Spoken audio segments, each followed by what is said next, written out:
Hello, everyone, and welcome back to our study of the life of David. Today we are in lesson 4, looking at 1 Samuel chapter 18 through 20. We are entitling this lesson David and Jonathan. Well, chapter 18 of 1 Samuel opens with the celebration over David's victory against Goliath. Goliath and the Philistine armies. The news about this victory had spread quickly because as the warriors returned home, they are greeted with songs of praise in verse 6. So David, this young shepherd boy, this unknown young shepherd boy, is now the national hero. Because you notice, he has gained favor in the eyes of Saul in verse 5. Saul put up David over his men of war. He wants this giant slayer to lead his men in the battle. Maybe even Saul recognized from the end of chapter 17 that the men seem to respond with David. They seem different when he is there. They seem more courageous when he is there. And so David is gaining favor in the eyes of King Saul. He's gained favor in the eyes of the people in verse 7. And the chorus says it all. David has slain his 10,000s. And so his fame has spread throughout the land, and it will only continue to do so as he proved the kind of godly man he was. I mean, look at verse 16. It says that all of Israel and Judah loved David, and he went out and came in before them. When we look at verse 30, it says that the commandment of the Philistine went out in the battle. Commanders of the Philistine went out in the battle, and it happened as often as they went out that David behaved himself more wisely than all the servants of Saul. So his name, look, was highly esteemed. People see that. They loved him. They loved David because of the way he behaved, because of the way he carried himself, because of his faith and his heart. And so he has gained favor in the eyes of Saul. He's gained favor in the eyes of the people. And then specifically, he's gained favor in the eyes of Saul's family. Jonathan, uh, Saul's oldest son, loves David. And Saul's daughter, Michal, loves David. We see that in verse 20. And so even in Saul's own household, David is just adored. But as we learn here, fame isn't all it's hyped up to be. It's this favor that causes David years of grief. The song of praise that welcomed the warriors home is a song that stirred the heart of Saul. Look at verse 8. It says, Saul became very angry, for this saying displeased him. And he said, they've ascribed to David 10,000s, but to me they've ascribed thousands? Now what more can he have but the kingdom? Saul looked at David with suspicion from that day on, it says in verse 9. Well, out of jealousy, in verse 8, Saul became very angry. And from then on, things change. From then on, he looks at David with his heart of suspicion. He saw David as a threat. He'd win over the people. He'd gain enough support. He'd take the throne from he and his sons. In fact, you look at chapter 20 and verse 31. Chapter 20, verse 31, it says, for as long as the son of Jesse lives on the earth, neither you nor your kingdom will be established. Therefore now send him and bring him to me, for he must surely die. So some harsh words we see later from Saul. But that is what was in his heart. David's going to take over the throne. David's going to steal it from me and from my family and from our heritage here. Well, the irony is that the throne belonged to David. The throne was going to be his. God had already made that decision. God had already anointed David as the next king. But you ask the question, what did David do? What did David himself do to deserve the king's mistrust, to prompt Saul's paranoia? And the answer is nothing. Nothing. Now, some of you may know this feeling. Maybe the way that you've been treated at work or at school, maybe your motives have been right, have been pure, your actions pure, but with a Saul-like paranoia, there's someone who might have you in their personal bullseye. Even though the things that you're saying are well-intentioned and the things you're doing are pure in heart, someone with a paranoia, a Saul-type heart looks at you with nothing but evil intent. Now, that's what you see here is that David's success David's success became Saul's greatest threat. And so between chapter 18 and 20 of 1 Samuel, Saul makes 6 attempts to try and kill David. And 1 Samuel chapter 18, verses 10 and 11, he throws a spear at David twice. 1 Samuel 18, verses 25 to 27, Saul's dowry for David to marry his daughter. Remember, he promised David he could. That was part of the spoils for killing Goliath. And so Saul's dowry for David to claim his daughter Michal in marriage was the foreskin of 100 Philistines. Saul's thinking, well, it'll be too much. I'm going to put him in a conflict that'll be too great. It's going to claim his life. He's going to be defeated by them. But instead, David returns with double the amount requested. Chapter 19 and verse 1, Saul orders Jonathan and his servants to put David to death. In chapter 19 and verse 10, he throws the spear again so hard that it sticks in the wall. It gets stuck in the wall. And in chapter 19, verses 11 and 12, Saul sent a messenger to David's house in order to kill him. And his Michal lets him down through a window to flee and to escape. So rightly does David say, 1 Samuel chapter 20 and verse 3, truly as the Lord lives and as your soul lives, there's hardly a step between me and death. Isn't it amazing? David goes overnight from being the nation's hero to being now the nation's #1 most wanted. From being the favored warrior, deliverer of Israel in the eyes of Saul to now being his most hated enemy. And David asks a great question, 1 Samuel chapter 20 and verse 1. It's a great question he asked to Jonathan, Saul's son, but David's close friend. The question he asks is, what have I done? What is my iniquity? And what is my sin before your father that he is seeking my life? What has David done to deserve any of this? And of course the answer is nothing. In fact, when you consider what is said of David during this time, nothing could be said about David. Nothing but great things could possibly be said about he or his work. Chapter 18 and verse 5. So David went out wherever Saul sent him and prospered. 18 and verse 14. David was prospering in all his ways, for the Lord was with him. 18 and verse 28. When Saul knew that the Lord was with David. 18 and verse 30. David behaved himself more wisely than all the servants of Saul. 19 and verse 4. That he has not sinned against you. His deeds have been very beneficial to you. Speaking of David to Saul, that David's deeds have been very beneficial to you. 19 and verse 8. David went out and fought with the Philistines and defeated them. I mean, if you were a king, you wanted David in your kingdom. You want someone like him. I mean, he is just blessing Saul and blessing Israel. He is defeating the enemies. He is this bright light of joy in Israel. Everyone loves him. People are unifying around him. The soldiers are engaged to have him. If you're a king that cares about the nation, a king that cares about the people, you want someone like him at your right hand. But you consider what's said about Saul, about how Saul felt towards David. 18 and verse 9. Saul looked at David with suspicion from that day on. 18 and verse 12. Saul was afraid of David. 18 and verse 15. When Saul saw that he was prospering greatly, he dreaded him. 18 and verse 29. Then Saul was even more afraid of David, that Saul was David's enemy continually. That's a tough lesson to learn through this period in David's life. There may be times in your life when you will suffer innocently. It's not fair. It's not right. It shouldn't happen. But it might happen.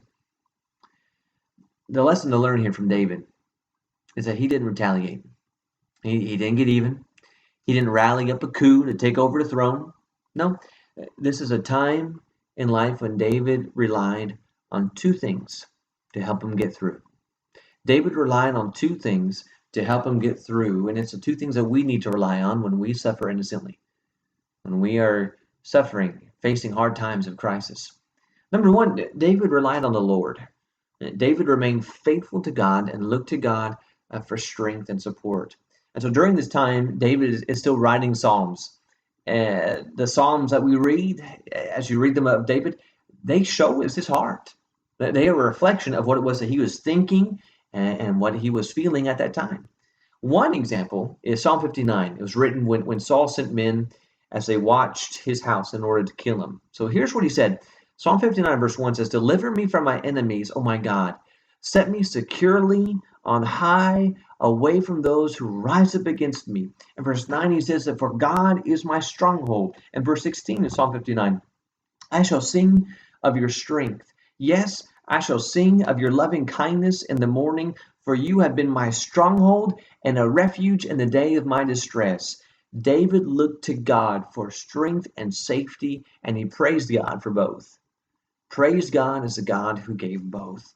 You know what? One of the ways we keep from having a martyr's heart, oh, woe is me kind of feelings, or from just seeking our own revenge, seeking our own vengeance, or from just quitting on God because things get tough, just turning our back on God for being for unfair treatment. Well, one of the ways we avoid all those temptations is simply by taking our troubles, taking our problems to the Lord and asking for His help, begging for His justice. It's a great reminder that in dark days, look to God for light. Look to God for deliverance. Look to God for strength. Look to Him as a stronghold. Look for Him as a refuge and praise Him for deliverance that you have received. And so one of the ways that you can make it through these hard times like David did. David, who must have felt alone. Who could he trust? Was he relied and continued to trust in the Lord. And God who will never abandon him. And God who will never turn his back on him. On God who will never treat him as Saul did. God who will always be out for David's best interest. And so he relied on God. But the other thing that David relied on here was his friend Jonathan. Proverbs 17:17 says, "A friend loves at all time, and a brother is born for adversity." That proverb is written in many ways about Jonathan. That was Jonathan. I mean, when you think of a deep, true, genuine, sincere, committed friendship, you think of David and Jonathan. I mean, I think it's interesting that Jonathan seemed drawn to David from the moment that he slew Goliath. That's 18:1-4. Chapter 18, first 4 verses. It's also interesting that rather than viewing David as a threat like his father did, he saw David as this potential friend, and it's a friendship that would grow and develop into a deep bond of trust and loyalty. What made Jonathan such a good friend is that he was willing to sacrifice. Look at chapter 20 and verse 4. 1 Samuel 20 and verse 4. It says that Jonathan said to David, "Whatever you say, I will do for you." He demonstrated that by giving David his possessions. 18 and verse 4, he is giving him his armor, his weaponry.